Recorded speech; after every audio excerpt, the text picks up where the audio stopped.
Dear friends, Allah. 23rd May, 1844. It was a dark time for many people.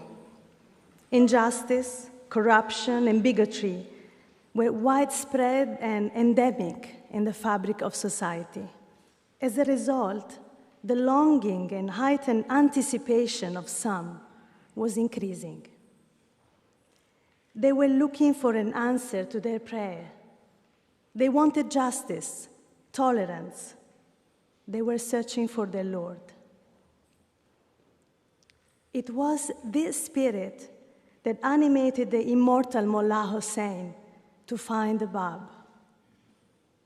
The conversation between the two was a symbol of the conversation of humanity with its creator.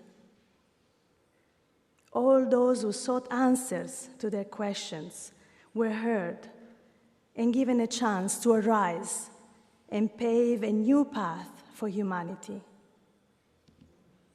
That night, a spiritual force was released in the world. A force which, as the Bab has written, vibrates within the innermost being of all created things, and which, according to Baha'u'llah, has, through its vibrating influence, upset the equilibrium of the world and revolutionized its ordered life. Such a force, released by almost 50 years of continuous and progressive revelation, inaugurated by the Bab, culminating in Baha'u'llah, anticipated and extolled by the entire company of the prophets of this great prophetic cycle, found in Abdu'l-Baha, the master, its purest channel and expression. Everyone found a refuge in Abdu'l-Baha, irrespective of their race, color, or creed. The shadow of his protection was a shelter for all mankind. And when he was suddenly gone from their midst, a sense of emptiness pervaded the body of the believers and his admirers in the Holy Land and the world. Despite this, his spiritual influence was palpable. In the words of an admirer speaking at his funeral, "Know of a certainty that he will live forever in spirit amongst you. Through his deeds, his words, his virtues, and all the essence of his life. We say farewell to his material body, which vanisheth from our gaze, but his reality will never leave our minds, our thoughts, our hearts, our tongues." Shoghi Effendi assures us that his passing could neither impede the operation of such a dynamic force released by the twin manifestations, nor obscure its purpose. But Abdu'l-Baha left a plan for the believers. They were not abandoned to their own destinies. He delineated in his will and testament a framework to enable the believers to raise up the institutions designed by Baha'u'llah for the protection of his cause and the advancement of civilization. The will and testament was written in Abdu'l-Baha's own hand. It was signed and sealed by him. It consists of 3 parts, written at different times between 1905 and 1907, when he was living in the house of Abdullah Pasha. It was a period when the constant machinations of both internal and external enemies that had brought fresh afflictions and every breath throughout his life now reached a climax and threatened the very life of Abdu'l-Baha. It was during these troublous times, the beloved guardian says, the most dramatic period of his ministry, when he, with inexhaustible energy marvelous serenity, and unshakable confidence, wrote the Will and Testament and addressed it to the trust of Shoghi Effendi. With the passing of Abdu'l-Baha in 1921, the heroic age of the faith drew to a close. With his Will and Testament, Abdu'l-Baha not only ensured continuity of the revelation of Baha'u'llah, but created a link between the three ages of the dispensation. He closes the heroic age, inaugurates the formative age, and leaves an instrument that will guide humanity into the golden age. In the words of the Guardian, the Will and Testament should thus be regarded as the perpetual and indissoluble link which the mind of Him who is the mystery of God has conceived in order to ensure the continuity of the three ages that constitute the component parts of the Baha'i dispensation. Friends, through his Will and Testament, Abdu'l-Baha creates a direct connection of our souls and minds with the heroic age. In fact, many are the passages where Abdu'l-Baha calls us to remember the sacrifices of those thousands of martyrs who have, as he says, shed streams of their sacred blood in this path. He proclaims the twofold character of the mission of the Bab, discloses the full station of Baha'u'llah, and asserts that all others are servants unto him and do his bidding. With this powerful connection, we inherit blessings of the past and more. For the believers at the dawn of the formative age, just like us gathered here together, the Will and Testament opens the path for building the institutions of the faith that act as channels for carrying the spirit breathed by Baha'u'llah upon the world. He creates a bridge so that we can carry on our shoulders a portion of the work accomplished before to deliver it to future generations. He forever connects us with the streams of souls who were, are, and will be actively participating in the building of a new world. Friends, be it in the formative or the golden age, we are as one soul. This vision creates the connection, both personal and institutional, that we all have with the Master and the Will and Testament. As we said earlier, the mighty force of Baha'u'llah's revelation found in Abdu'l-Baha this chosen channel to receive the revelation in its purest form. The words of Shoghi Effendi make us almost visualize the encounter of that force with the Master and the genesis of the Will and Testament. Shoghi Effendi says, the creative energies released by Baha'u'llah, permeating and evolving within the mind of Abdu'l-Baha, have, by their very impact and close interaction, given birth to an instrument which may be viewed as the charter of the new world order, which is at once the glory and the promise of this most great dispensation. The will may thus be acclaimed, Shoghi Effendi says, as the inevitable offspring resulting from that mystic intercourse between him who communicated the generating influence of his divine purpose and the one who was its vehicle and chosen recipient. The Will and Testament is also closely connected with the Kitab-i-Aqdas, which Shoghi Effendi refers to as the brightest emanation of the mind of Baha'u'llah, as the mother book of his dispensation.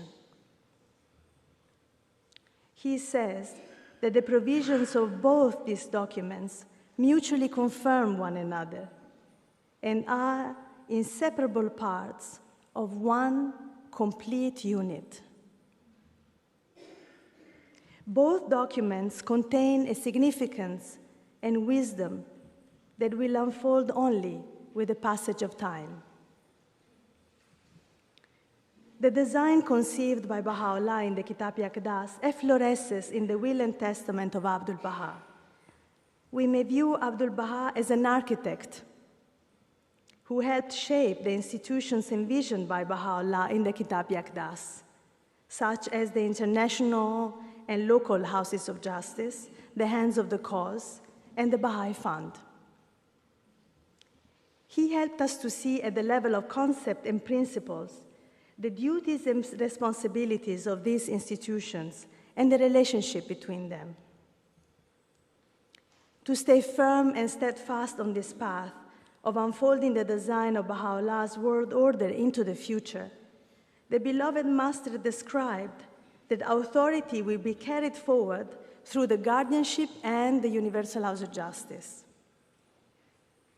Shoghi Effendi tells us that Baha'u'llah and Abdu'l-Baha have in unequivocal and emphatic language appointed those twin institutions of the House of Justice and of the guardianship as their chosen successors. Friends, there is an account of a pilgrim that has guided me throughout my life. I've heard it many times from people who served closely with the Hands of the Cause. This pilgrim writes, "One day, Shoghi Effendi was walking with me and suddenly asked me, since after the martyrdom of the Bab, the authority of the faith was passed on to Baha'u'llah, who succeeded Baha'u'llah?" I said, "Abdu'l-Baha was the successor of Baha'u'llah." The guardian nodded and continued. "And after Abdu'l-Baha, to whom was authority transferred after the ascension of Abdu'l-Baha?" I said, "Of course, to Shoghi Effendi." He said, "No." I then said, "The guardian." He again shook his head. I then said, "The Universal House of Justice." He again said, "No." And I could see from his expression that he was disappointed with my inability to answer his question. Then he asked, "Are the friends not reading my letters?" The answer is clearly stated in the dispensation of Baha'u'llah. It is divided into 4 parts: Baha'u'llah, the Bab, Abdu'l-Baha, and the 4th part is entitled the Administrative Order, which is the answer to this question. What Shoghi Effendi wanted to impress upon me was that the authority of the faith rests on the administrative order, which rested on 2 pillars, the guardianship and the Universal House of Justice. We must recognize that the administrative order is a unique and wondrous feature of this dispensation. There has never been such a system for the guidance and empowerment of mankind. The twin pillars that support this mighty administrative structure, the institutions of the guardianship and of the Universal House of Justice, are bound to each other and to Baha'u'llah and to Abdu'l-Baha. Each operates within its sphere. Shoghi Effendi says that they are complementary in their aim and purpose. Their fundamental object, he says, is to ensure the continuity of that divinely appointed authority which flows from the source of our faith, to safeguard the unity of its followers, and to maintain the integrity and flexibility of its teachings. The will and testament of Abdu'l-Baha has determined the sphere of responsibility of each of these two institutions to allow them to fulfill a common objective. Among their powers and duties, the guardian was designated as the interpreter of the Word of God, and everyone should show obedience to him. And as for the Universal House of Justice, everything that it is not explicitly expressed in the text should be referred to it and its guidance followed. Our relationship towards these two institutions is clearly defined by Abdu'l-Baha in the Will and Testament. Whatsoever they decide is of God. Whoso obeyeth him not, neither obeyeth them, has not obeyed God. Whoso rebelleth against him and against them, has rebelled against God. Whoso contendeth with them, has contended with God. Abdu'l-Baha himself explains this concept during his lifetime. A believer writes, "One night, we were in the presence of Abdu'l-Baha. He made certain remarks regarding the Universal House of Justice, which in accordance with his instructions are recorded as follows.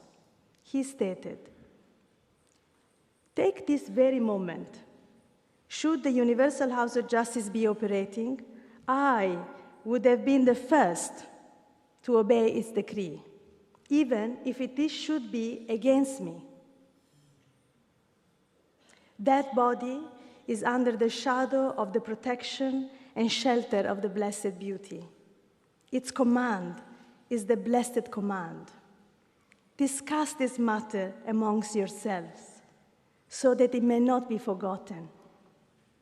Speak of it to one another, even make a written note of it.'" These twin institutions are a dynamic manifestation of the covenant. It is vital to recognize that the powers and duties of the Universal House of Justice are rooted in the writings of Baha'u'llah. He entrusts the affairs of humanity into the hands of this institution and says, "The men of God's House of Justice have been charged with the affairs of the people. They, in truth, are the trustees of God among his servants and the daysprings of authority in this country, in his countries." In other words, in his covenant, Baha'u'llah created a permanent link between each individual, each community, and institution, and the Universal House of Justice, which can legislate and resolve any matters that are obscure, and bring unity where matters could cause differences among us. This, friends, does not mean that we cannot have our own ideas or questions or a personal interpretation of the writings. The House of Justice ensures the unity of the community and protects the cause. It is the center towards which we all must turn. In this way, division in the faith is averted. It has been entrusted by Baha'u'llah himself to do so, in order for us not to witness again the division that humanity has experienced in the past. The will explains that another vital feature is the flexibility in the decisions and laws formulated by the House of Justice, as any of them may be abrogated by a future House of Justice in response to the needs of humanity. This is in keeping with the responsibility that Baha'u'llah gave to the House of Justice to supplement and apply his laws and act in according to the needs and requirements of the time. The House of Justice, although it does not interpret, it incorporates the interpretations of the Guardian and of Abdu'l-Baha into its consideration of every matter and provides infallible guidance about how and when these principles and teachings apply. At the same time, the revealed word of Baha'u'llah remains absolute and immutable throughout the dispensation. We must know then, friends, that the work of the House of Justice will forever benefit from the interpretation of the Guardian. So the indissoluble and permanent link between these two institutions is preserved and guaranteed, as well as the main objective to safeguard the unity of the community and to maintain the integrity and flexibility of the teachings. In this way, these twin institutions guide us through our fast-evolving society and carry humanity forward into a unified world civilization. How striking to think that the passage of time, contrary to any other previous dispensation, will not affect the system that Baha'u'llah has created. Under the continuous guidance of the House of Justice, new discoveries, new questions, new challenges will not become a cause of disunity for humanity, but rather a cause of its material and spiritual development. Friends, up to this point, we have explored some implications of the Will and Testament as the charter of the New World Order, and we have stretched our vista into the future. But now, let us go back in time, 100 years ago, and appreciate the journey we have made thus far. When Abdu'l-Baha passed away, the cause of Baha'u'llah had by that time encircled the globe. In the words of Shoghi Effendi, its light, born in darkest Persia, had been carried successively to the European, the African, and the American continents, and was now penetrating the heart of Australia, encompassing the whole earth. How deep a satisfaction Abdu'l-Baha must have felt while conscious of the approaching hour of his departure, as he witnessed the first fruits of the international services of the heroes of his father's faith. He departed serene and left to posterity a weighty document, the Will and Testament. He named Shoghi Effendi to succeed him and left him with the blueprint to continue our march in the unfoldment of the world order of Baha'u'llah. Crushed by his weighty responsibilities, among Shoghi Effendi's first thoughts must have been how to advance the processes associated with the three charters of the faith that he had inherited as the head of the faith, all of which deeply interwoven with each other.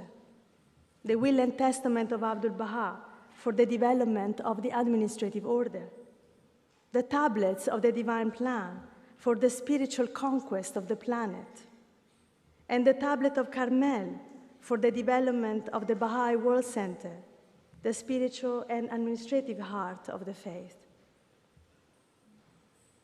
If this new world order was the grand design which the mind of Baha'u'llah envisioned, and Abdu'l-Baha was its perfect architect, then, friends, Shoghi Effendi was the master planner and builder that would bring it to life, from design to reality.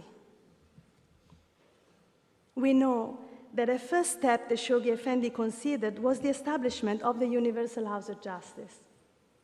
But it was soon apparent to him that this was not timely. A sufficient number of National Assembly had to be formed first to create a foundation upon which to establish the crowning feature of the administrative order. And in terms of launching systematic teaching plans, while victories were being won in the teaching field, these were mainly achieved by outstanding individuals like Martha Ruth. The Baha'i community itself was not yet properly organized, and there was no administrative machinery through which to advance the kind of mobilization of spiritual armies envisioned by the Master in his tablets of the divine plan. Therefore, For the first 16 years of his ministry, Shoghi Effendi assisted the Baha'is of the world to gradually grasp the significance and requirements of the tablets of the divine plan. The plan was held in abeyance while the administrative order took shape, after which communities were patiently guided to conduct national plans. By 1951, it was clear that another critical feature of the administrative order, in fact, one of the provisions of the will and testament of Abdu'l-Baha, was now necessary to support the work of national and local spiritual assemblies. The time was propitious to appoint the first contingent of leading hands of the cause and formalize the appointed arm of the administrative order. And a few years later, Shoghi Effendi created the auxiliary boards to assist the hands as deputies. In the span of only 32 years, our beloved guardian put in place all the necessary elements to launch the first global plan, a 10-year world crusade. The response of the Baha'i world was unprecedented. Hundreds of families and individuals left their homes and, like burning torches, carrying the light of Baha'u'llah, traveled and pioneered to the remotest corners of the world, many of them to places they have never been, languages that they did not speak, and cultures that they had never encountered before. During these years, the interplay between the two arms of the administrative order, through the collaboration of emerging national and local assemblies and the expanding contingents of hands of the cause, was an evident sign of the unique features of the world order of Baha'u'llah. And this was perhaps most evident when the Baha'i world unexpectedly and tragically lost its beloved guardian, the sign of God on earth, in 1957. The manner in which the hands of the cause, designated by Shoghi Effendi as the chief stewards of Baha'u'llah's embryonic world commonwealth, were able to unify the work of the growing number of national assemblies, and indeed the Baha'i world, was a further proof of the power of the covenant. The unity and close collaboration between the assemblies and the hands galvanized the entire Baha'i world. Their unshakable unity in pursuing the path laid out by the guardian was one of the finest fruits of this period and ensured the victorious conclusion of the 10 years crusade with the election of the Universal House of Justice. Following the election of the House of Justice in 1963, further signs of the uniqueness of the covenant of Baha'u'llah became evident. One of these is continuity. With the launch of the 9-year plan in 1964, the House of Justice inaugurated a series of plans that, as Shoghi Effendi foresaw, would extend over successive epochs of both the formative and the golden age. The unprecedented growth of the faith soon necessitated the further development and evolution of the administrative order. As in the absence of the guardian, it was not possible to appoint more hands of the cause, it became necessary to consider how their obligations to diffuse the divine fragrances, to edify the souls of men, to promote learning, as well as their duties in relation to the protection and propagation of the faith, would be extended into the future. Thus, the institution of the continental boards of counselors was brought into existence, leading to the establishment of the International Teaching Center, which brought to fruition the work of the hands of the cause residing in the Holy Land, one of the provisions of the will and testament of Abdu'l-Baha. This, friends, was another victory of our faith. through the network of counselors, their deputies, the auxiliary board members, and their assistants, the duties of this institution to stimulate on each continent the expansion and consolidation of the faith, and to promote the spiritual, intellectual, and social aspects of Baha'i life was now reaching the grassroots. A system was in place through which the lessons learned in the remote spots on the globe could be now shared with the entire body of the believers and elected institutions, enriching consultation and stimulating learning. The stimulus provided by a well-coordinated interplay of relationships among international, national, and local institutions began soon to show its potentialities and release tremendous vitality at the grassroots. The faith grew in scope and influence, and a new element of Baha'i administration was established between the local and national level, again based on the provisions of the Will and Testament, the regional Baha'i councils. These were introduced to strengthen the administrative capacity of certain communities where the growing complexity of the issues facing national spiritual assemblies required this development. The establishment of these institutions was necessary to coordinate the work of the increasing number of local assemblies, area teaching committees, and institutes, which began forming at the grassroots in response to growth and the increased capacity of our community, and thus providing even further expansion and penetration of the faith within a population in region after region of the world. The dynamism released by this development soon brought into greater focus the interdependence between all the components of the administrative order. As the machinery of administration was expanding in scope, its strength and authority was blossoming concurrently. The developments of the last 25 years are too numerous to recount.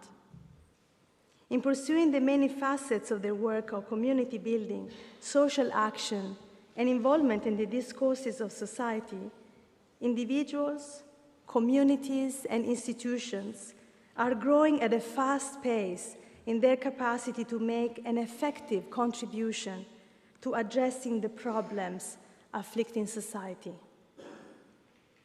Day by day, the spirit and teachings of the faith penetrate further into the fabric of society, reaching increasing numbers of villages, neighborhoods, cities, populations, which are now served by a growing number of local institutions and agencies.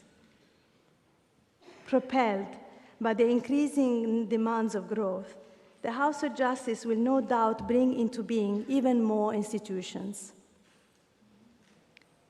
One such occasion, the most recent, and in response to the tremendous advancement in the field of social action, has been the establishment of a new world-embracing institution, the Baha'i International Development Organization, in 2018.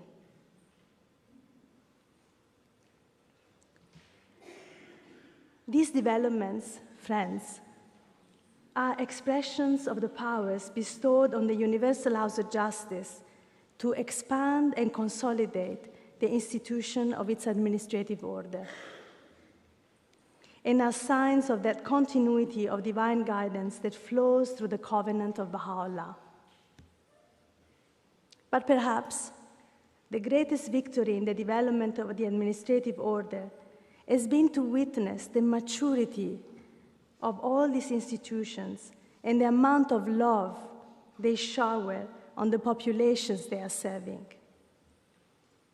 Shoghi Effendi notes, administration of the cause is to be conceived as an instrument and not an end in itself.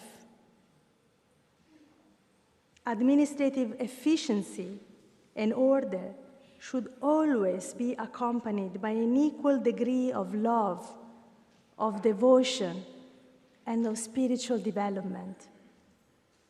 Both of them are essential and to attempt to dissociate one from the other is to deaden the body of the cause. The profound nature of the relationships that characterize the world order of Baha'u'llah became particularly evident during the present pandemic.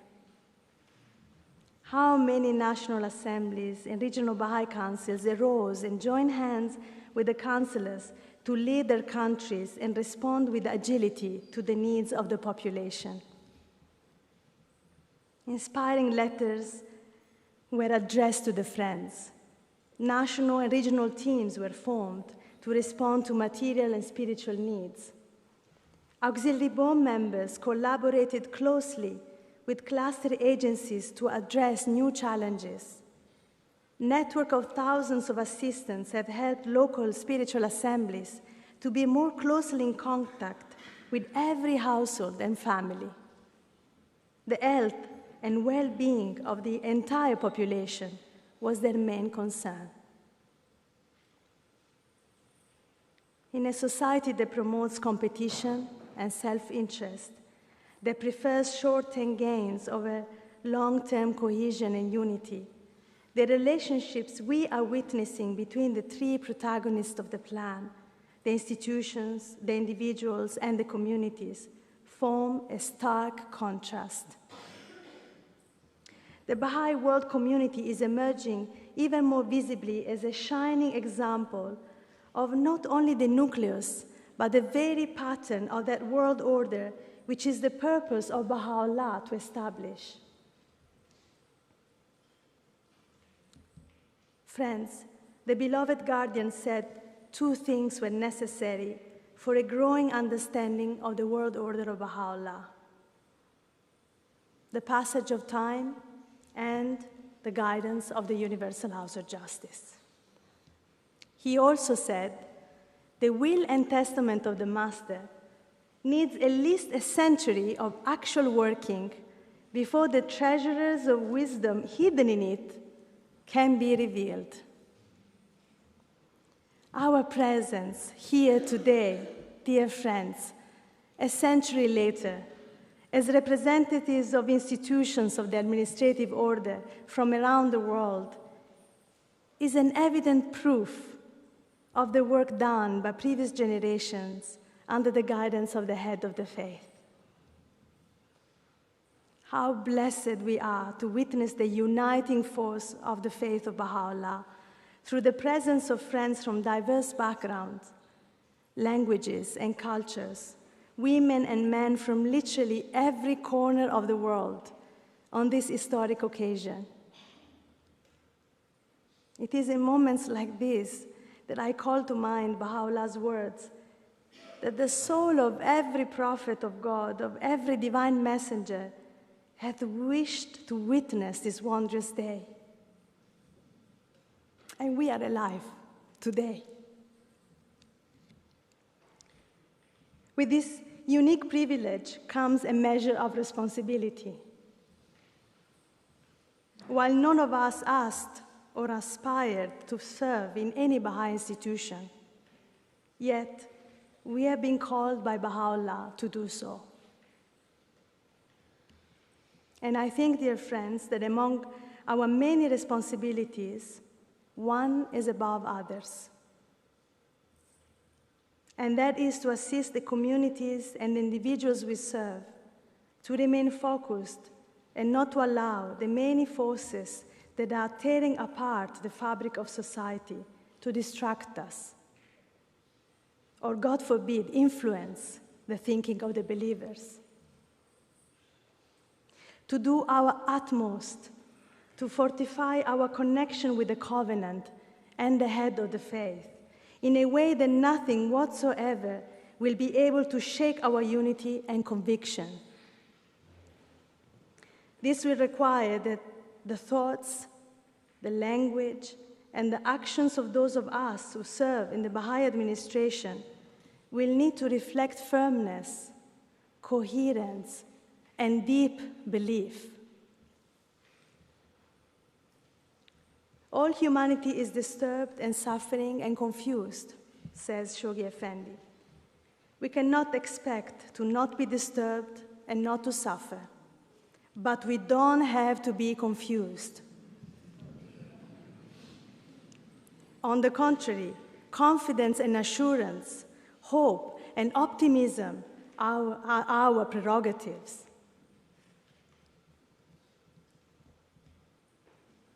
In the Will and Testament, Abdu'l-Baha says, "In these days, the most important of all things is the guidance of the nations and peoples of the world. Teaching the cause is of utmost importance, for it is the head cornerstone of the foundation itself."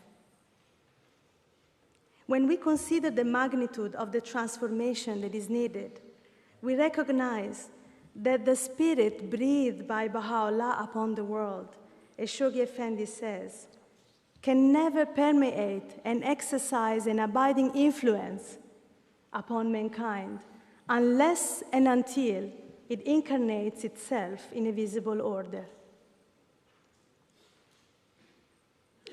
Through his administrative order, Baha'u'llah made that possible for each one of us to partake in the building of a new civilization.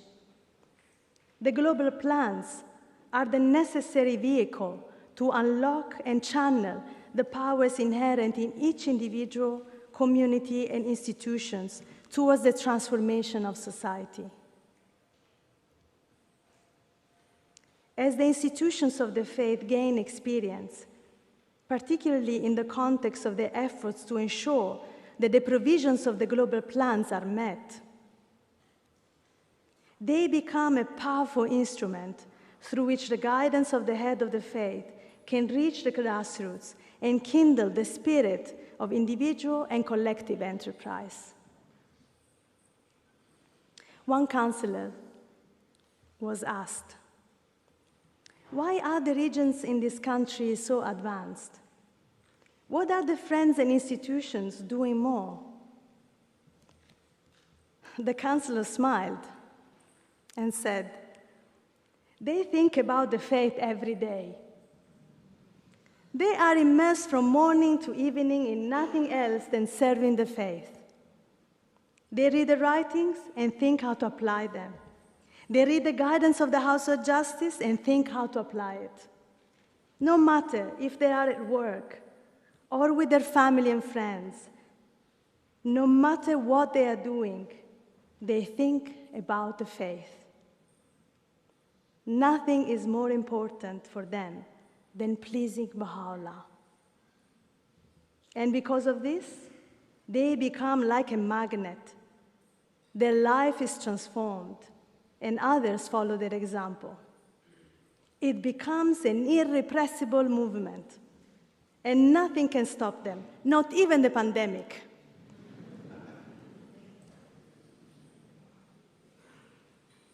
Friends, the road we have been traversing till today, even though luminous, has not been easy. Contrary to a society that increasingly promotes passivity and apathy, we know that each step forward in the building of a new world order is hard-won. And you know that very well, no? So one of the greatest lessons that was left to us by the Will and Testament is that this faith grows and develops through a dialectic of crisis and victories. The mature acceptance of this principle is part of our belief. In the Will and Testament, Abdu'l-Baha recalls the sufferings of Baha'u'llah and his own at the hands of the members of his family. What was his aim in doing this? We must keep in mind that in his infallibility and wisdom, Abdu'l-Baha left us a document that would not only warn and protect the community immediately after his passing, but also provide guidance for the duration of the entire dispensation. He left us a document that had to last centuries.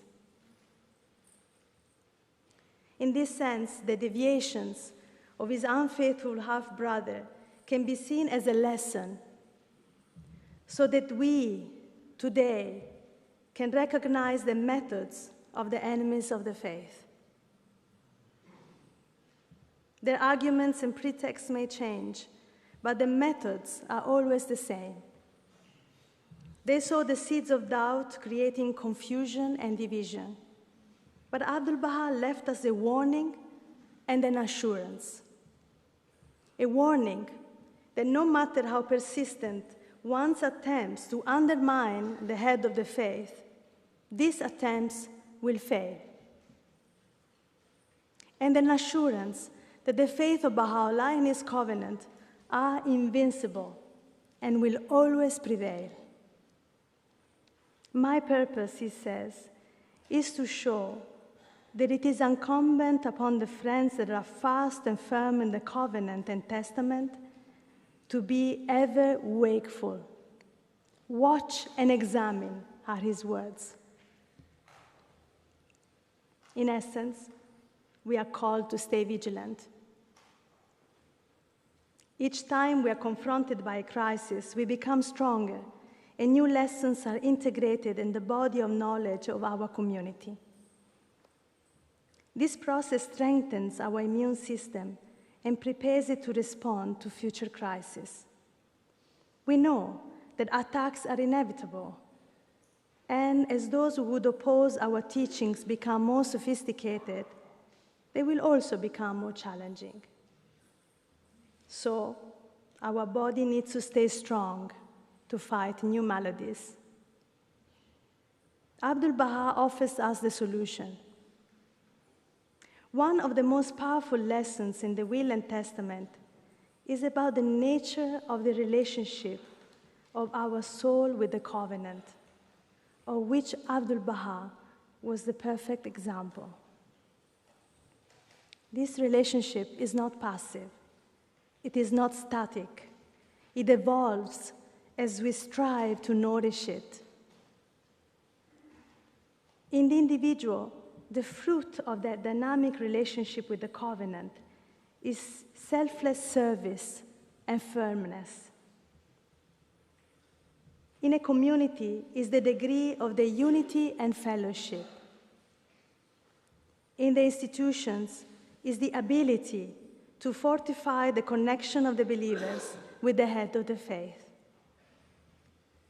The House of Justice says, the writings are replete with the reminders to the friends that they will be strong, united, and protected to the degree to which they are firm in the covenant, and that without this, nothing can be accomplished. Dear friends, the destiny of the faith is to infuse the planet with the spirit of the faith and to build a truly prosperous civilization. But who is going to do it? An early believer had this same question. And he writes, at the end of the visit, we accompanied Baha'u'llah to the door as he went out. At one point, he signaled to us to not accompany him further. I watched from behind his graceful stature and the majesty of his walk until he disappeared from my sight. I was so carried away, and in that state I said to myself, what a pity. If only the kings of the world could recognize him and arise to serve him, both the cause and the believers would be exalted in this day. But the following day, we attained again his presence. At one point, Baha'u'llah turned his face to me and addressed the following words to me with infinite charm and loving kindness. He said, if the kings and the rulers of the world had embraced the faith in this day, you people could never have found an entry into this exalted court. You could never have had the opportunity to attain our presence, nor could you ever have acquired the privilege of hearing the words of the Lord of mankind. Of course, the time will come when the kings and the rulers of the world will become believers, and the cause of God will be glorified outwardly. But this will happen after the meek and the lowly ones of the earth have won this inestimable bounty. Dear friends, if you look to your left and to your right and in front of you, you will see those meek and lowly ones that have received that bounty. So I ask myself, what other bounty is greater than this? Than dedicating our short lives to do our part, no matter how small, and be able at least to say, I have tried with all my heart. These troubling times for humanity call us to arise with joy, with determination, with hope, to write the next chapter of the history of our faith. When tonight we commemorate his ascension, let us all unitedly ask Abdu'l-Baha to make us firm in the covenant, to increase our love for him, and to give us strength to persevere in our efforts.